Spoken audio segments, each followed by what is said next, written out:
armies concentrated their forces along the Suez Canal under the cover of a training exercise.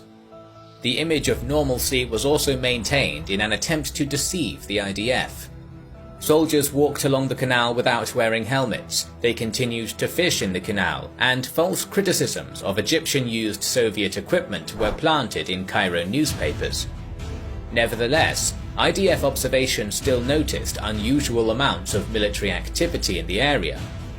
When this situation was discussed by Israeli High Command on September 30th, Intelligence Chief Major General Eli Zaira assured the government that the probability of war was low. After details of the Egyptian offensive, known as Operation Badr, were received at 0400 hours on the morning of October 6th, preparations began for mobilization, but it was far too late. Just before 2 p.m. on Yom Kippur, the holiest day in Judaism's calendar, more than 200 Egyptian aircraft flew low over the Suez Canals, launching strikes on Israeli Hawk surface-to-air missile batteries, airfields, command posts, and other infrastructure in Sinai. The attacks were successful, but Egypt lost 40 aircraft to air combat and ground fire. At the same time, 2 Tu-16 bombers flew over the Mediterranean and launched AS-5 Kelt missiles at Tel Aviv to show the Israelis any attempt at strategic bombing would be met in kind. In Sinai, 14 more Tupolev bombers successfully attacked targets in the Sinai Desert. The bombardment on land began at the same time, as over 2,000 artillery pieces, including howitzers, heavy mortars, and even Katyusha rocket launchers, began to hammer the Bar-Lev line, supplemented by specially placed tanks atop the sand ramparts. During the first minute of Operation Badr, it's estimated that around 10,500 shells hit the first line of Israeli defense. Shortly after the bombardment began, specialized Egyptian tank hunter squadrons, armed with RPGs and Malyutka anti-tank missiles, crossed the Suez Canal and occupied ambush positions at pre-planned Israeli tank emplacements. Behind them were 2 Egyptian armies. The second was in the north, commanded by Major General Ma'amun, and the third was to the south, led by Major General Wassel.